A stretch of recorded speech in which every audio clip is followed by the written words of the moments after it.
Good afternoon, everybody, and welcome to the last day of the UNIV 391 COVID-19 and the Mason Impact course. We are glad you are here with us and excited to be able to sort of talk. We've talked all semester being summer since early July, about the changing issues in response to COVID-19, and particularly how Mason and its faculty have been connected to the research and their research and their teaching and their personal interest have all been connected to COVID-19. And I think one of the most interesting things I feel like we've explored together through this is how much has changed even from the beginning of July until now about what's going on in the world related to COVID-19. One of the reasons that we saved this topic for last, the Mason's response to COVID-19, was knowing that what we knew in July was going to be different from what we knew now. And we wanted to make sure that y'all had a chance, that we had a chance to be able to provide to you the most up-to-date information. One of the other goals of the class has been for you to understand from a global and then national and then local and personal perspective how COVID-19 is affecting not just the biology, but also our entire culture, like what's changing.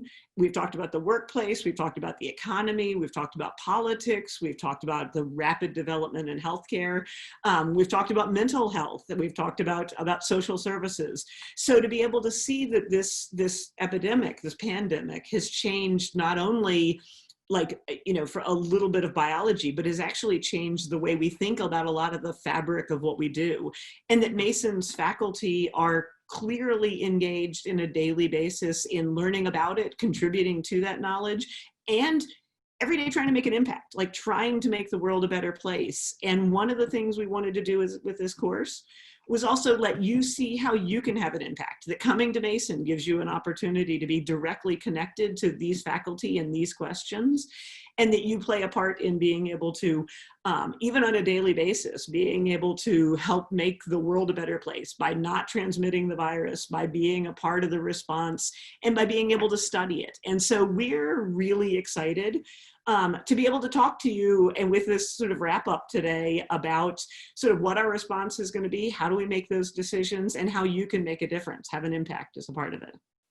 So with that as my sort of starting speech for today, a couple of last minute sort of particulars about the class. A reminder that you need to finish this week's responses by tomorrow at midnight. Tomorrow at midnight is the final, absolute last, no matter what. No matter if your power is going out, hopefully the hurricane has passed you by and you are well now. But no matter what your other things are, tomorrow is the last deadline for getting in your responses for the last two talks. And we will finish grading but your last responses, and have grades available to you early next week. So, and hopefully you'll take a bit of a breather and be ready to be starting classes in the fall.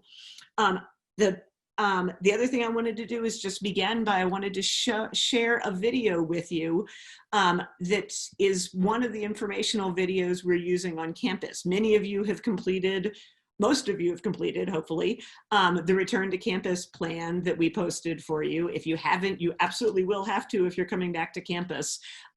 It gives you some of the things we're going to talk about here, but I want you to see this video. It lays the groundwork for what we're thinking about as Mason's response to COVID-19. Once we watch the video, and then we're going to come back and talk to our two guests today. So let me get the video started. And that will take me just a second to do. I am going to share my Safari. And okay, here goes. It'll be about 6 minutes. After months of preparation, George Mason University is ready to welcome our students back to campus in a safe and mindful way.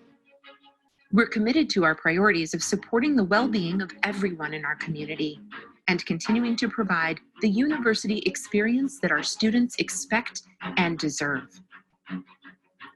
To create our safe return to campus plan, we followed guidelines from local, state, and national public health experts, Some parts of life on campus will look very different since the last time we were together. But one thing will remain: Mason's ability to deliver on our mission of opportunity and excellence in service to our students. We're counting on the help of everyone in the Mason community. We all have a responsibility to do our part to keep each other safe. Face coverings are now mandatory. Everyone, Mason students, faculty, and staff members, will get two and must wear them in public places on campus. Those who cannot wear face masks for various reasons will be provided with other accommodations. Frequent hand washing is required, along with physical distancing. We'll have visual cues to assist, including floor markers to indicate where people should stand when waiting to access services, signage with reminders to physical distance, as well as the other new behaviors expected. Proper hygiene is more important than ever. We'll have hand sanitizing stations strategically placed through our campuses, and we're intensifying our cleaning and disinfecting efforts. We will be providing COVID-19 testing for faculty, staff, and students to help ensure campus health. Do your part. Anyone coming to campus will need to conduct a daily self-health check. Anyone who feels sick or is symptomatic, please stay home. We've staggered the move-in process.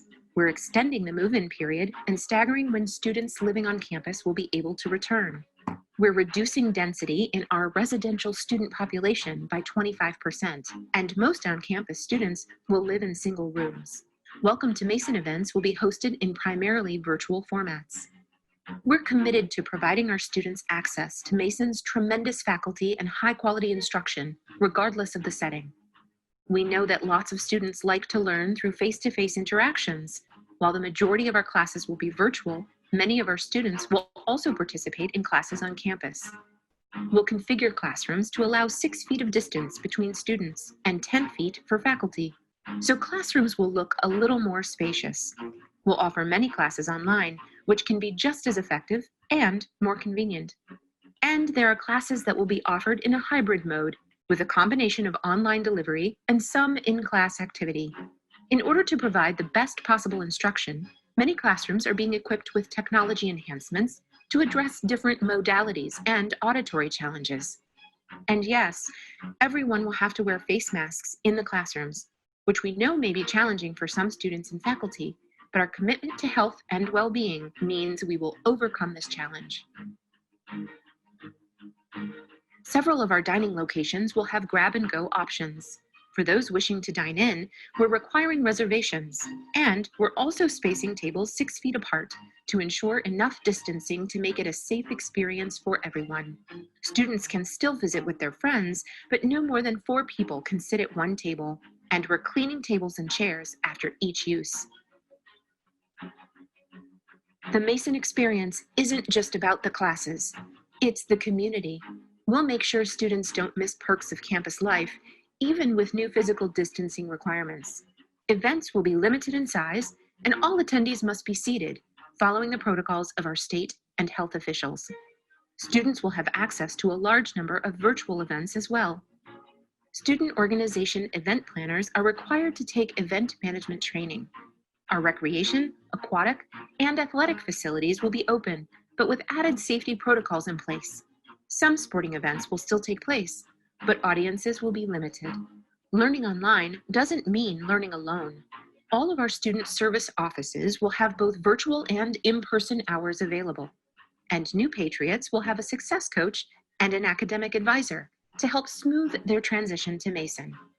Writing, communication, and math centers are offering increased virtual hours and in-person appointments. Counseling Center and Student Health will offer both telehealth and in-person appointments.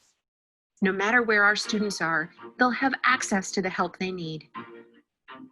There are several ways that our community members can prepare for a safe return to campus. Everyone in the Mason community should take the return to campus training prior to their return. Take the online health risk assessment when on-campus activity is required. Stay home if you feel sick or are symptomatic. And remain flexible. Remember, we're all in this together. We're excited about welcoming our community back to campus in the fall. While these changes are critical to respond to the healthcare crisis, We are preparing to pivot to online instruction should circumstances change. Meanwhile, we will work together, sharing responsibility for the health and safety of our university community and looking forward to a new academic year.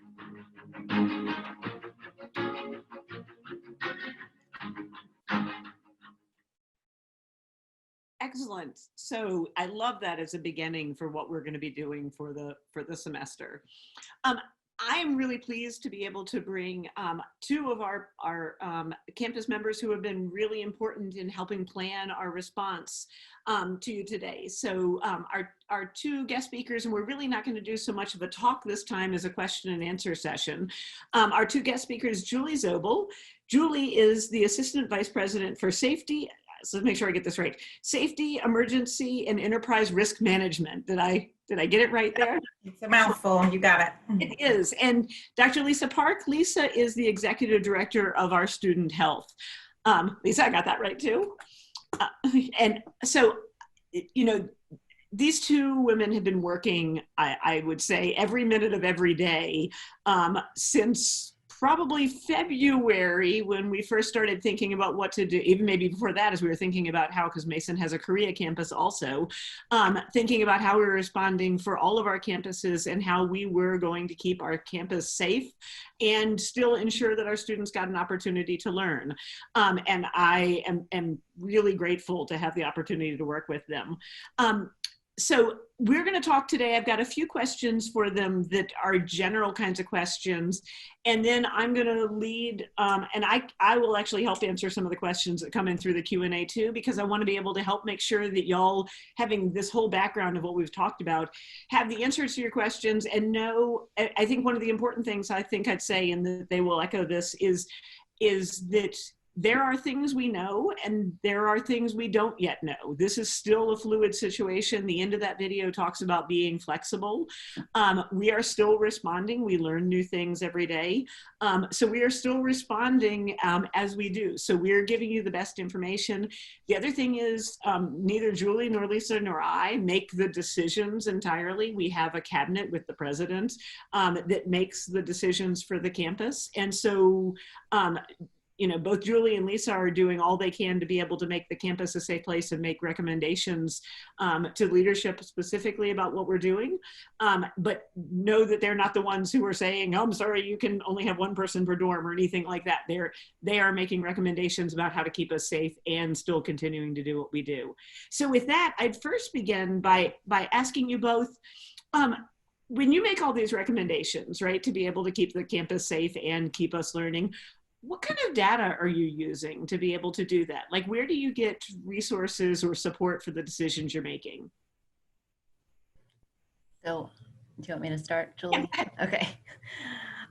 So, you know, one of the cool things about this, you know, you have to find a silver lining somewhere in the middle of this, is that there's so much scientific research around COVID. And, you know, it's hard because it's hard to keep up, but it's also so cool because there's constantly, you know, new information coming out.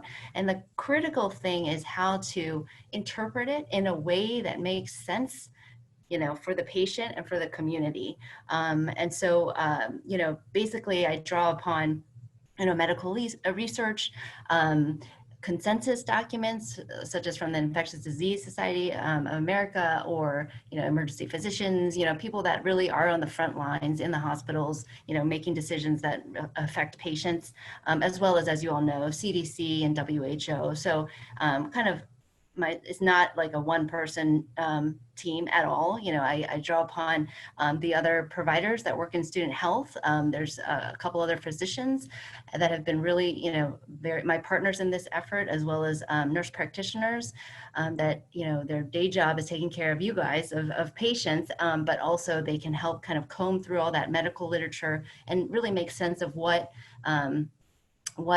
is applicable and how to apply that. So there's that, as well as the public health data. So, you know, the health department, all these different data dashboards that come out from both the local health departments and universities such as Hopkins and UVA, those all, you know, help us keep on top of the evolving data that's coming out in terms of new cases, how it's trending, modeling, of what's going to happen. So yeah, so that's my answer.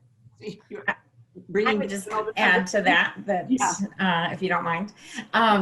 So, and Lisa and myself and all of the many people that are supporting us in doing this work, we all are part of national organizations, and so I look to my national peers and my the associations that I belong to, the American Biological Safety Association, and our campus safety professionals and our emergency management associations, who are staying on top of all of the latest data and literature and helping to form best practices for institutions of higher education across the universe, or across the nation, actually.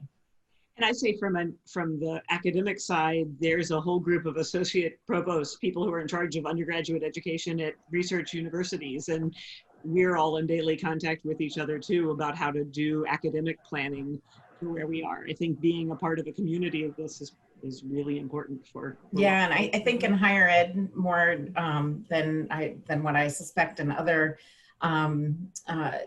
areas or settings, we all share information really easily. So we recognize that nobody needs to recreate things, or and we're all better if we chip in together and inform each other. So I've always gotten a lot of support from my peers at other institutions to help build off of things they've done. And we as a group will determine what we think is best practices for our setting, which is institutions of higher education. Terrific. I know one of the questions that we're going to be asked about is the questions. We talked about this in the beginning, right? We knew the top question we'd be asking is UVA made the decision today to delay their opening, and so one of the students are asking, what are the chances that move-in will be delayed by weeks or months? We don't know the answer to that yet. We are paying attention. I'll answer for all of us, right? We're paying attention to what's going on. We're paying attention to all the information, and we're continuing. We've actually, I think, said that we'll be making more final decisions by August 10th-ish. And so we'll, so I would say for students, we should stay flexible. But the biggest question is, are Virginia universities working together and coordinating their efforts? And I'd add to that student's question, and also the idea of what are we looking at in terms of the Northern Virginia area? Are those some ways what Virginia is doing is a little different than being a part of this metro area? How does what's happening in both those places, both of those sort of realms, influence what you're doing? So it's interesting because in many ways we want to be very in sync with our other Virginia universities, but on the other hand, we have to take what's happening in our region as we have to be very specific. That the way that a school in a very rural community responds should be very different than how we respond in such a densely populated area. So we definitely are coordinating with our sister institutions across the state. There's been several working groups that have been stood up. I know Lisa was part of a medical-oriented working group, and I'm part of a response working group, and the CFOs have a group, and the presidents have a group, and so there's lots of connection points there. But I think every institution understands that they need to do what's best for their institution and their environment with their student population in mind.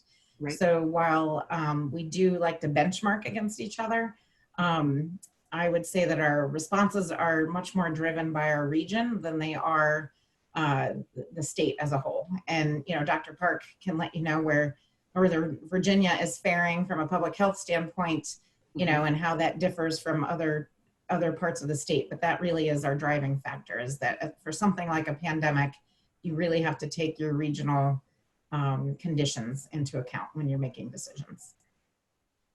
And Dr. Park, that just teed you up. How is Northern Virginia doing compared to the region and to the state? Um, well, as you all probably know, in the beginning of all this, Northern Virginia, we actually had a higher kind of incidence rate and new case rate than the rest of Virginia. And then we entered the phase 1, phase 2, phase 3, all later than the rest of Virginia in response to that. And then now it's kind of in Virginia Beach, Hampton Roads, those areas that are starting to see an uptick. And so we're definitely keeping an eye on all that, as well as what's happening in DC and Maryland, because they are right over the border, and definitely, our population is very mobile. So it's not like, I will just stay in my one place, even though maybe that's what we should do, but it's hard, right? The real life is people move around, people interact with family members and such, and go to work. So we have to kind of keep that global, that in mind of what's going on in the entire region. Right. And we are really a community, right? Mason is part of a larger community, and it's, students, I think about you're embedded in a community of family members, of people you work with, Mason with its faculty members, and we have a large number of staff who support us, and we are embedded. We have a lot of students who live on campus, but a lot of students who go home or to work in the whole region. And so one of the things we take into consideration is not just, whether or not, a single group of freshmen are doing something, but what our role is as a leader in the community that we live in. So, and I heard the president say something really, really smart the other day. We've seen some things go on with some of the private universities nearby, but we also understand our role as a public institution, and we want to make sure that we are providing the kind of education we want for all of our students. So those are all the kinds of things we balance in the decision making that we do. One of the other questions that we've got, and I'm already seeing some of this comes up, some of the questions coming up here, questions about face masks. And students, we've had this conversation all the way through. We've talked about how politicized the conversation has been, but how important face masks really are. And so in terms of face masks, what kind of, what are we deciding our rule is? Our rule is now right now that you're on campus and you are wearing a face mask, right? And so how do we come to that decision, and what are the ways that we're going to be able to do that? What about eating, and what about being in dorm rooms? So Bethany, I don't know how much you guys are doing this with the chat, but I'd love to put a link to our new face covering policy. Yes, that would be in the chat, if that's acceptable. Absolutely.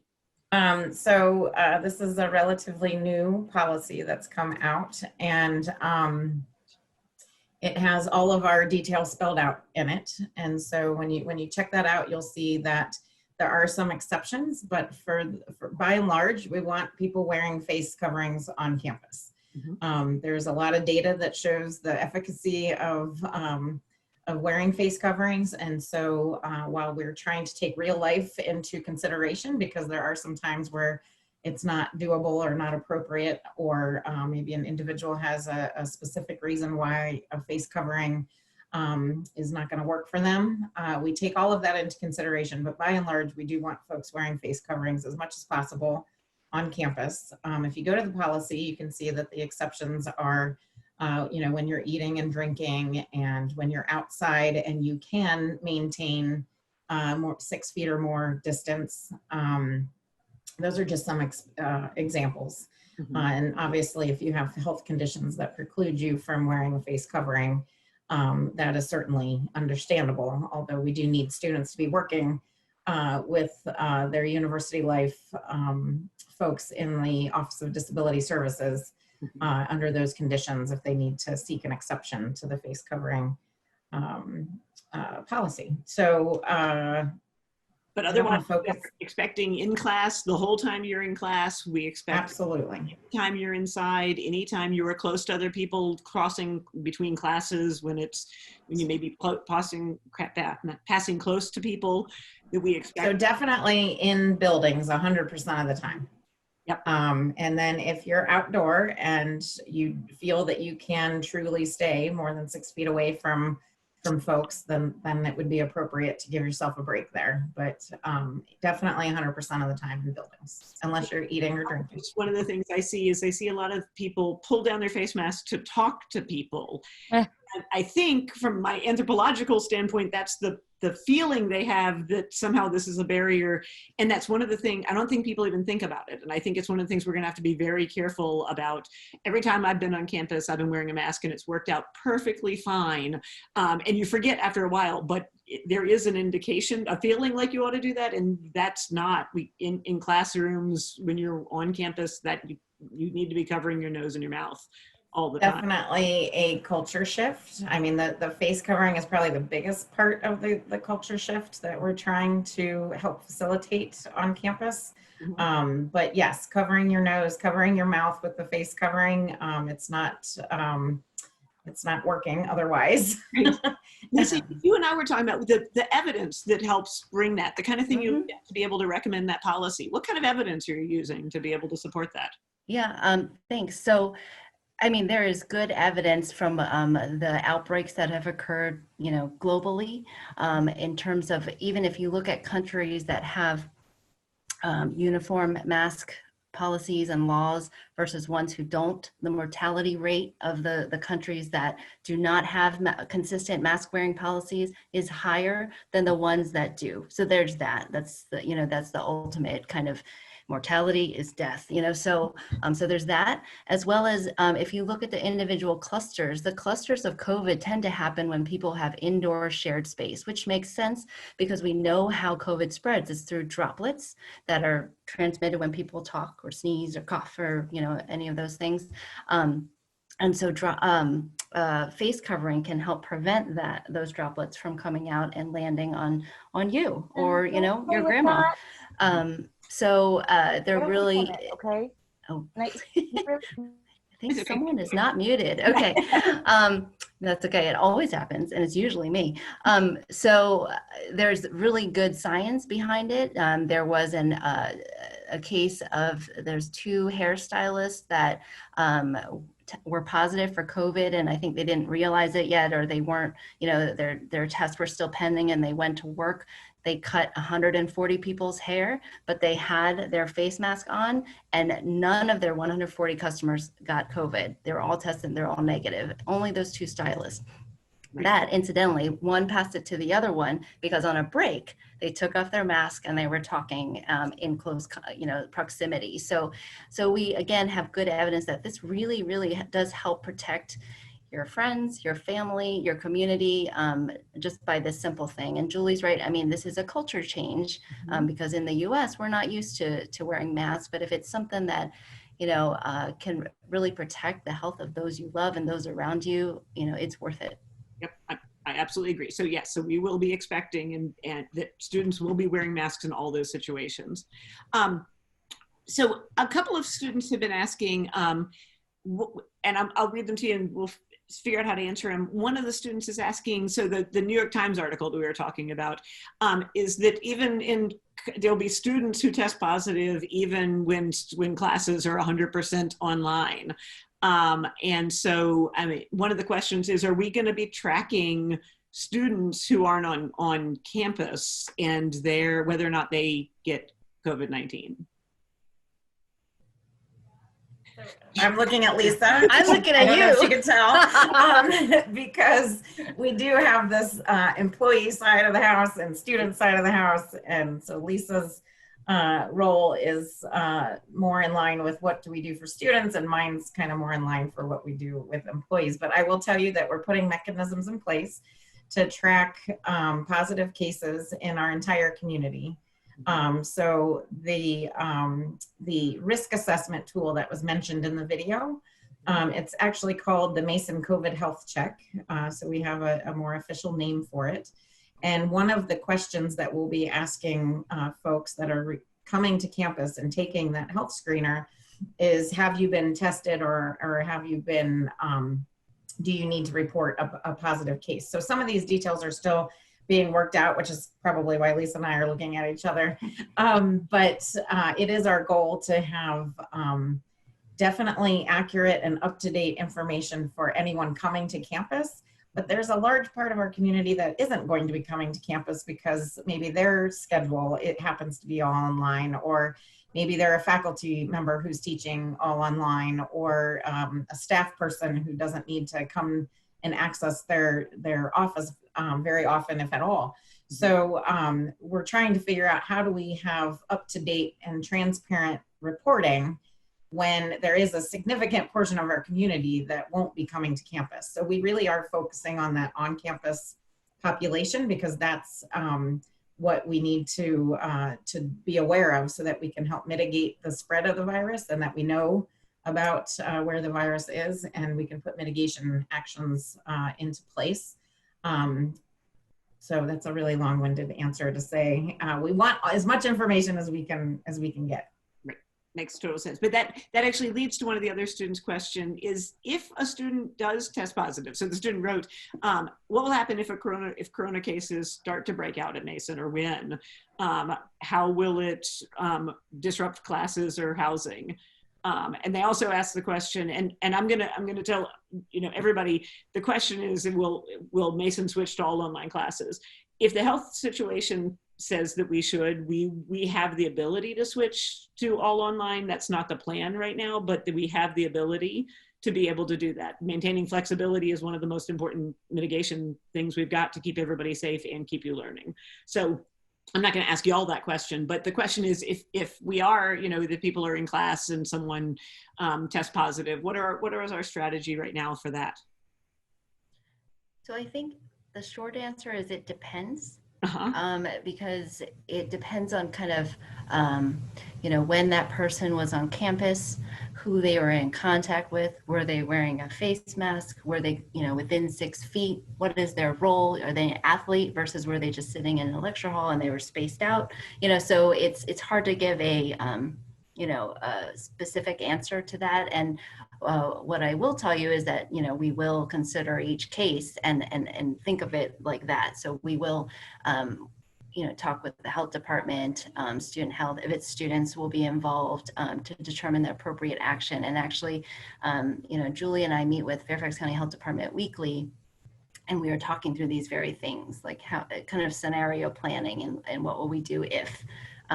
So yeah, hopefully that works. It leads to one of the other questions the students are asking, and two of them I'm going to sort of combine.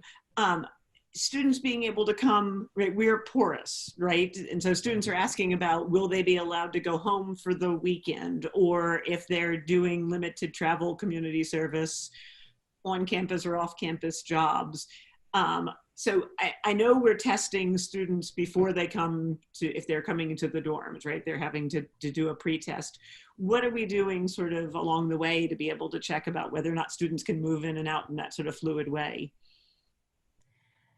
Yeah, that is a very good question, because, I don't think we're definitely not in an island, and so as we talked about at the beginning of this hour, it's what's happening in our region very much is what's happening at Mason.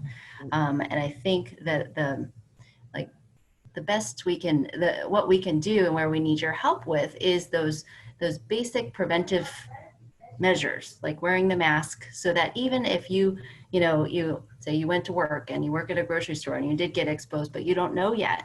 But you wear a mask, so that protects the people around you. Staying home if you start to feel sick until you can talk to your provider and figure out what's going on, and that helps limit the exposure. And then doing that Mason COVID health check that Julie mentioned also is just a daily reminder to just do a self-scan and think, okay, do I have, what is this, sore throat, fever, maybe I need to get this checked out. So I think those are the measures. And then working with a provider, working with student health to figure out if you do need testing, and we can help you get that done as well.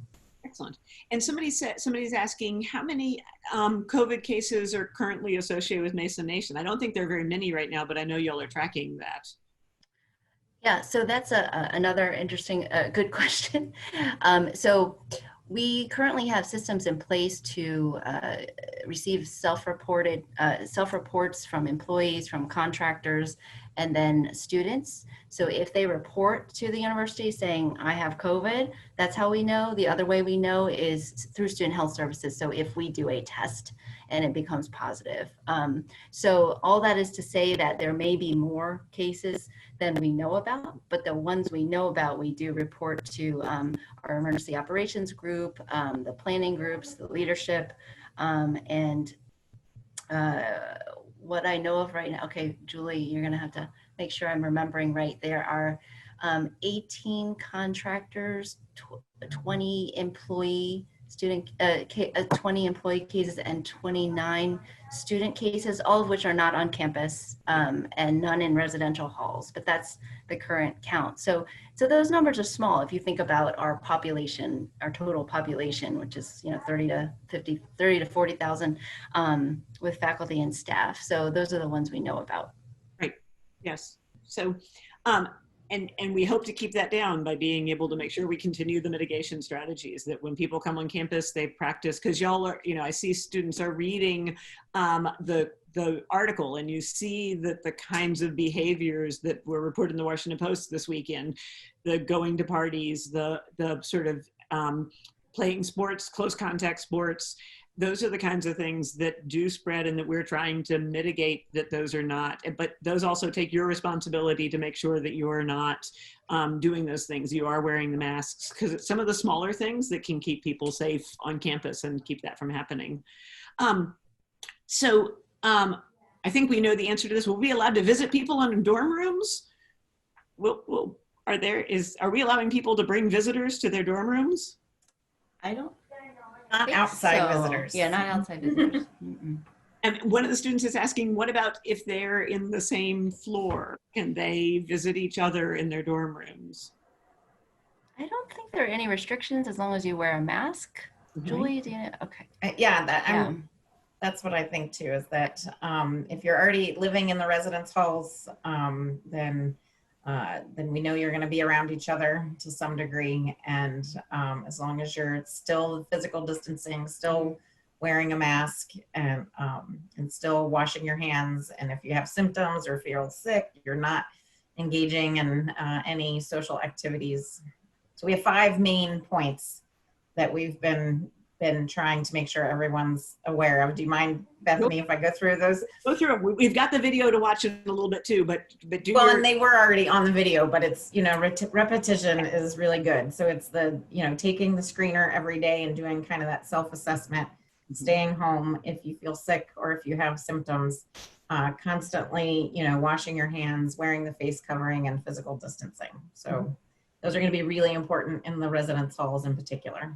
Right. And I think, and somebody said, and I think part of some of the questions y'all are asking that have to do with sort of, going to the bathroom and brushing your teeth.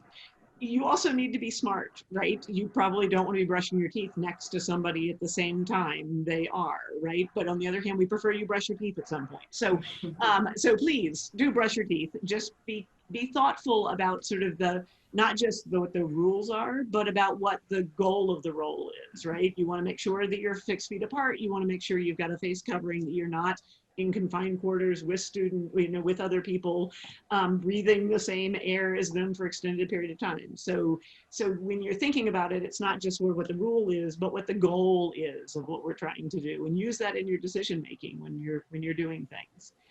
And Bethany, in the health and safety profession, we have 3 main tools that you can use in any time that you have some type of health and safety issue in your environment, and that is time. So limiting the time that you're around whatever the hazard is, distance, putting as much distance between you and the hazard that you can put, and shielding. So anything you can to block.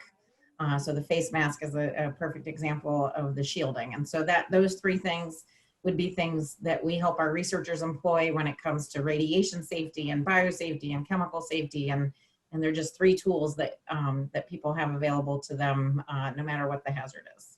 So even though this is a unique virus, right, the way it spreads is not unique, right? And the way it acts, and the kinds of things we already know still work, right? Is that what you all would say? Yeah, I mean, I think that it's a coronavirus, and coronavirus is a common cold. So you all have gotten colds, and it spreads very easily. And the difference is that we have very low immunity as a population to this new virus. But you're right in that we can use what we do know about coronaviruses and the science so far, which is, that it's droplet transmission, and washing hands does get rid of those for 20 seconds, gets rid of those droplets. Keeping the distance also is a way to prevent that transmission. So yeah, I think that's a good point, that we have some tools that we can use. So one of the students said, "I'm still worried about eating in the dining hall. What should I do if I'm worried about eating in the dining hall?" So the dining halls are putting measures in place. They're going to put a reservation system in place so that we have significant de-densification of the dining halls, and that we can uphold the physical distancing requirements. They're also going to continue to offer grab and go selections. So if you're truly concerned about being in the dining hall, you will have food options available to you that mean that you don't need to go into the dining hall. Mm-hmm. But they are also taking precautions and doing extra cleaning, and limiting the number of folks that can sit together, and limiting the number of students that can be in the dining hall at one time. And when you're not eating, you should still be wearing your face covering, even in the dining hall. Perfect. Excellent. My dog is desperately trying to be in the video for the last day. So one of the students was asking, I think, a really good question. What about spaces that are available for studying on campus? So we have a lot of students who have a lot of their classes are online, but one or two may be in person, and they may back up to one another. So they need to be able to be somewhere between so that they can take their online class and then go to their physical class. What spaces do we have planned right now to be open to students who need that sort of middle space to be able to work, but not a classroom? Yeah, I think it's important for the students to know that when the decision was made to have some face-to-face classes, we made the commitment to have the facilities available to students in the way that they would need in order to support them going to face-to-face classes. So there will be study spaces available. Our student centers will continue to be accessible, and we're employing the same rules in all of our spaces. So the social distancing, the face coverings, but study space is absolutely available to students on campus. And there are actually some there's some secret places that if you can be outside, there's some great places that also have Wi-Fi outside. So in the old quad on campus, that there are outside tables that have Wi-Fi available all around the libraries, the patios outside the JC. So if the weather is nice, you can also continue to work outside. And we do have very good Wi-Fi coverage. I know, because I secretly love to work outside and have worked outside for years in secret places like that. So you will be able to, as long as the weather is good, also you extend your study space into those outside spaces while they're available. In the JC I was walking through the other day, I didn't realize that the tiles on the floor are actually 1-foot tiles, and they've done a fabulous job of using the colored tiles to be able to set the tables so that I think they're 12 blocks apart. So each table is exactly 6 feet apart in the JC. And I was like, that's brilliant. We were planning for a pandemic years and years when we built the JC. Get lucky every once in a while. Every once in a while, the right thing happens. So what about workout facilities and swimming areas? What are the rules going to be around the workout facilities and the swimming areas? So this one is a tough one. And again, I'll tee up Dr. Park to talk about the efficacy of face coverings in all environments, but especially when you're huffing and puffing. I know it seems a little counterintuitive, because working out is hard enough, but we do require that you wear a face covering when you're working out and when you're walking through the pool deck area. Obviously, you don't need to wear a face covering when you're swimming. but we do want those face coverings as often as we can get them and keep them on folks. And that may be bothersome more when you're working out than otherwise, but there are other alternatives, working out outdoors, or maybe that's the excuse to maybe not give it your 110% on the treadmill. But that one's going to be a tougher, folks are going to have a tougher time with that. But I think it stands to reason that if we're concerned about those droplets traveling, that huffing and puffing while vigorously working out means that would be a place where the virus is getting a little bit more traction and ability to spread. So we want to make sure those face coverings stay. Lisa, do you have anything else you want to? Yeah, I think Julie captured it beautifully. And the other thing I would add would be there have been clusters in gyms, unfortunately, and it makes sense. If you think about, again, let's fall back on the science that we do know about coronavirus is that when people have, when they're breathing hard, they're going to produce more droplets. And so those droplets are, in the gym and going to land very close unless you have some kind of barrier and distance. And so, I know the rec staff is working really hard to create that distance. And then the other piece is the shielding with the face covering. We do encourage you to still, for your own well-being, exercise. That mental health is really important, especially right now. But maybe, if you're exercising, just take more frequent breaks. If the mask gets sweaty, have a backup and you can switch, maybe not near other people, but switch somewhere, so that you could still exercise and get that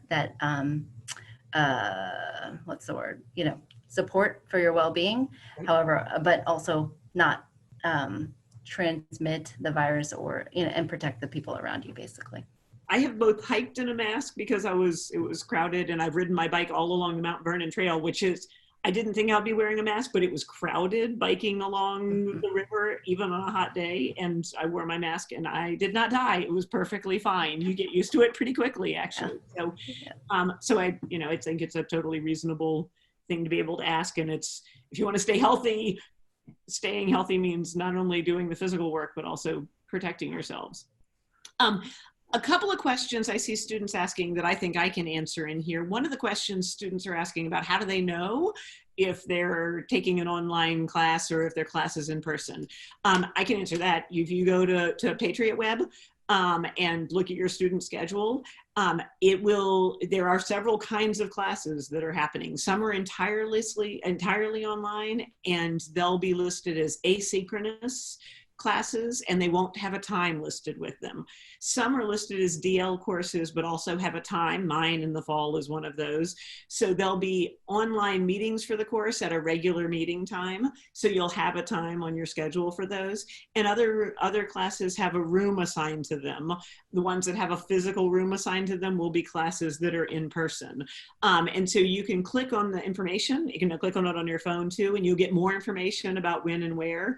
You can also expect that your faculty members, some classes that have rooms assigned may not be meeting every single class period in that classroom. So your faculty will talk to you about sort of how frequently and what the ways of interacting are. But in particular, if there's a time assigned to a course, you can expect that you'll be meeting in some format, either online or in person for that course. So Patriot Web is the place to go to be able to look for that. And I think that may have to ask, a question about shuttle buses.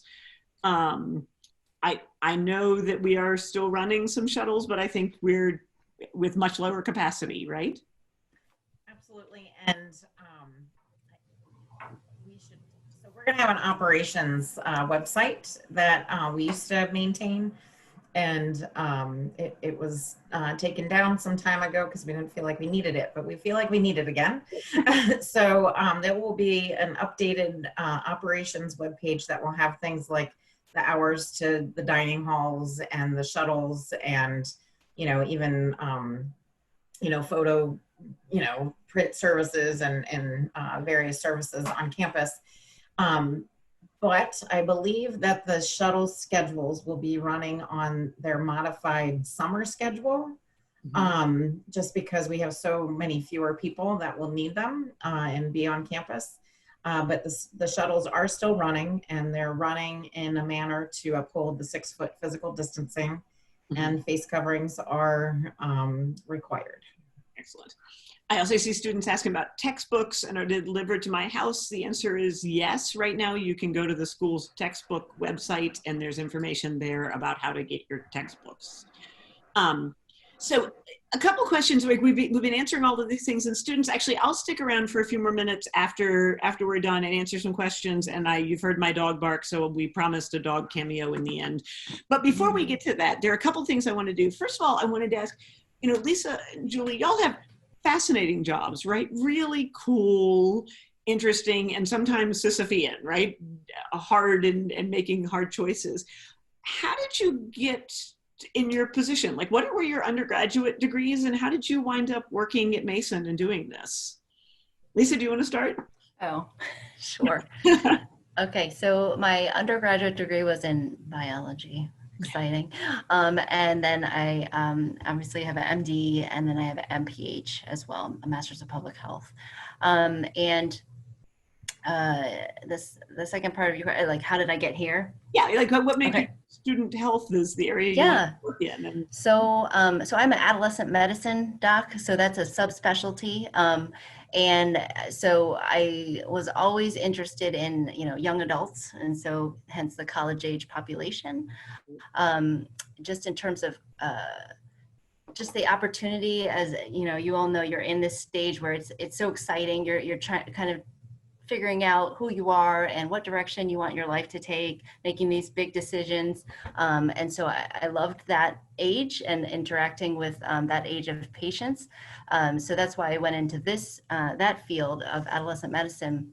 And then I got the MPH because I really started to understand in my residency and my, you know, rotations in the hospital that people's health really has so much more to do with just them. It is such, we are not in a bubble, we're not isolated, and the systems around us really affect our health. You know, kind of what access to grocery stores do you have? What access to, you know, parks and trails do you have?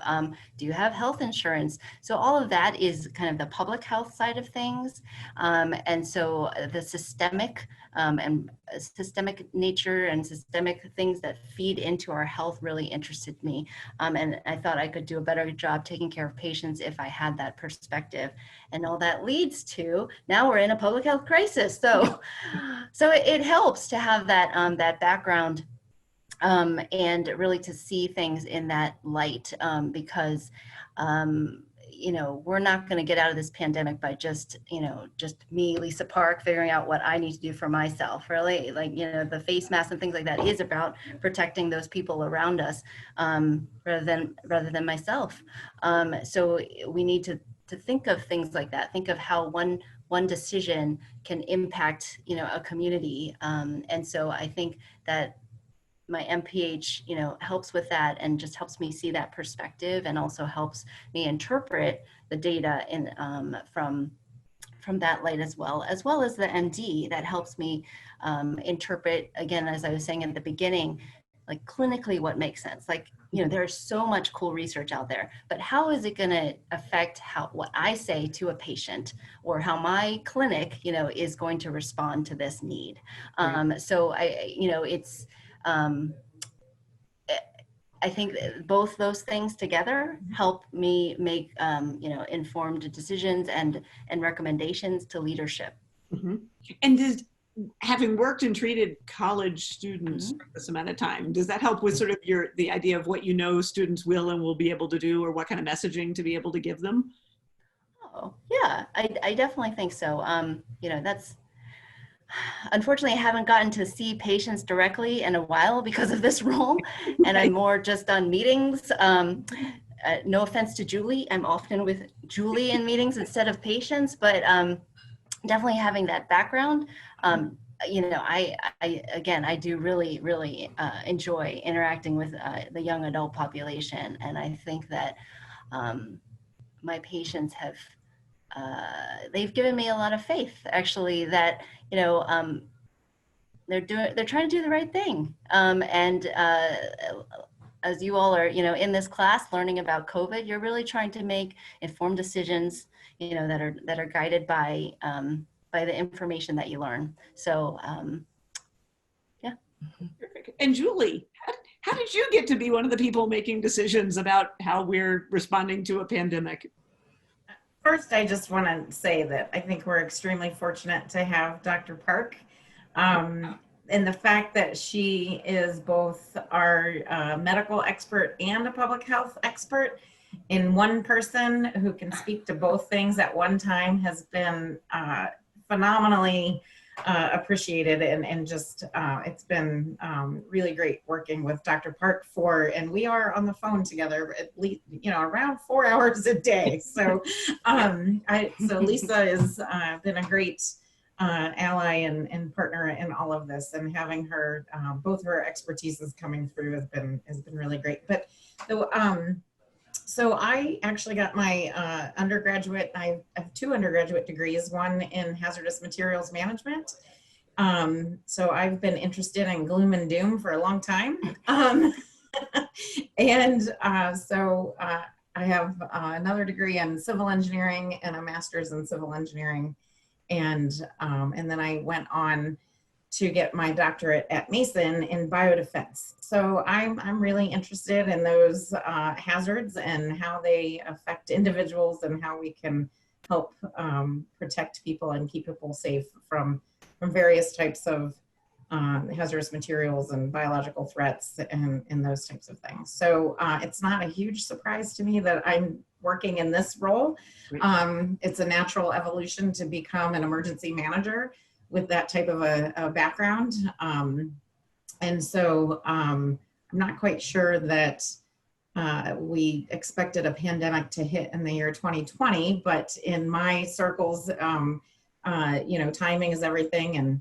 And I think that the public health experts always knew a pandemic was certainly possible. And so it's not exactly a huge surprise. But my career evolved from hazardous materials and engineering systems to deal with those and remediate groundwater and soil and such, to really focusing more on biological hazards. And so I feel like I have a good span of knowledge with regard to different types of hazards, and then putting that to work to help protect people and keep them safe and develop emergency plans. Seemed to be a good way to use that knowledge. That's excellent. And so we're going to end with 2 things. One is, I want to ask you one more question, actually 2 more questions. I have 2 more questions for y'all. And then we'll play the video, and then students, after you get to see the sort of first public rollout of our video about staying safe on campus, you get a sort of sneak preview into this before it's published next week. Then after that, we'll thank our guests, and then I'll stick around for a few more minutes to answer any of the last minute questions that are coming up. But my penultimate question is, students in here, one of the things we've been talking about is how they get a chance to get involved, either by being able to study what we're talking about, to do research in this area, or by making a difference in the community, like contributing to supporting other students in or our community during the COVID-19 pandemic. How would you suggest students, both academically and outside of academics, get involved and make a contribution? So one suggestion I have is to tap into our Student Government Association. So when we're developing plans and policies, and we're always looking for the student input and the student perspective.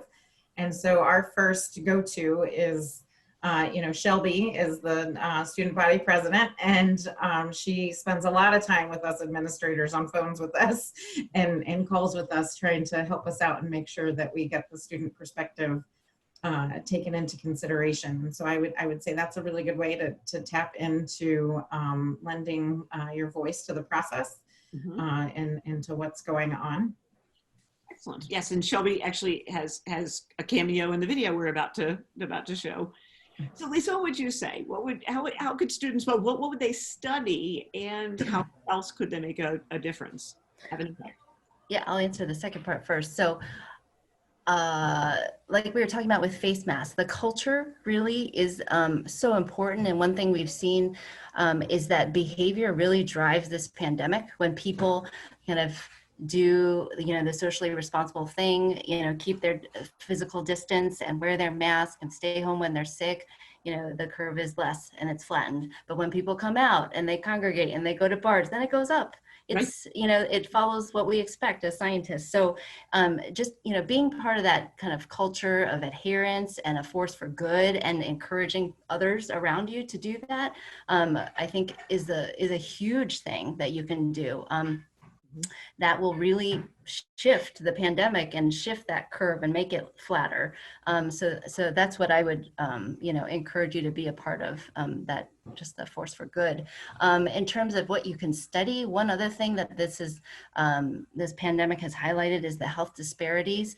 The things that we already knew as physicians were problems with our health system. It really just brought everything to the surface. Like our, communities of color have suffered disproportionately in Prince William County.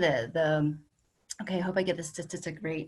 The rate of COVID in the Hispanic population is somewhere between 6 to 8 times the Caucasian population, which is crazy because COVID does not discriminate. It's really about kind of who is in those frontline jobs, who really can't stay home when they're sick, who doesn't have the luxury of teleworking, and has a computer to do that, or has a job that they could actually do that. And so, we need those researchers and students in kind of studying the system and how we've made such a healthcare system that has such health disparities. That would be, a thing that I would recommend, in addition to, of course, all the healthcare personnel that we need, that we are still having, a need for frontline responders, for nursing, for doctors, all of that is still very much in need. Right, and I will plug for students everything from, you heard from Heidi Lawrence earlier about healthcare communication, to the sociology and the anthropology, the kind of I study emerging infectious diseases out of cemeteries over the evolutionary time period. We look at our health professionals programs in the College of Health and Human Development, who look at many of these, kind of taking the social implications of health into account. So any of these areas are places where you're going to be able to get that viewpoint. And I think that's shared across all the disciplines at Mason, is really taking into account that social perspective. So, okay, so my last question for y'all really is the question of what have you found most rewarding about working on this response with Mason? Like, what have you enjoyed? Enjoyed is a weird question. We'll talk about a pandemic, but where do you really feel like you're having an impact? So I can speak to that in that this month, it's already August, I will have my 20th anniversary of being part of the Mason Nation. And what I've found, the reason that I've stayed at Mason and what I've found over those 20 years, and especially now, is that Mason really pulls together when it's time to solve problems and figure out how to be creative and be inclusive and be all the things that we want to be. Mason is really great at figuring out how to solve big problems and doing it in our own unique way that fits our community, that's best for our community. So we have lots and lots of challenges that are coming our way, faster and faster. Actually, I really thought by August we'd have less things to solve, but it's worked out that it's just the pace is increasing, probably because the tempo is increasing because the first day of the classes is right around the corner. But we have an incredible group of people working behind the scenes, really pulling together to do what's right for our students and for our faculty and staff. And I love being part of the Mason Nation. So that's been the most satisfying for me. That's awesome. Lisa, what about you? So I'm not going to lie to you, it's hard. And Julie is so grace under pressure, definitely defined. So, I have, family, I have young kids, and, trying to telework. And so it's really tough. But what keeps me going is I think about, when my kids are in college, I would want someone like Julie, like her staff, like my staff, like really thinking critically about, the evolving science, the research, the guidance, and applying that to make the community safe for our students and our community. And so that's really what keeps me going, is the opportunity to do that for Mason, to think through the science, to think through the health, and to make those, best, whatever science we have right now. I know it continuously evolves, but use those and elevate that to leadership so they can make a evidence-based decision. That's really what keeps me going, despite my, my 13-year-old dog and my kids and all that stuff. Those pull on me as well. But the larger goal, is protecting the community. I am proud and lucky to be able to work with both of y'all every day, and just eminently confident that we make the right kinds of decisions because we have people like y'all working behind the scenes. And I hope our students understand that also, that the kinds of decisions we're making and the kind of responses we have are made because there are people like you who care so much about our community. So thank you. And thank you for being here. I'm not going to make you watch the video you've already watched before, so I will let y'all sign off. Thank you so much for being here. This has been the best way to be able to end this, and I'm so appreciative.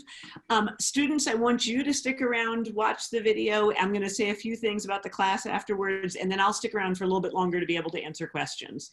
So Lisa and Julie, thank you so much for joining us today. Thank you, Bethany. And I think your students are really lucky that they've had the opportunity to do this.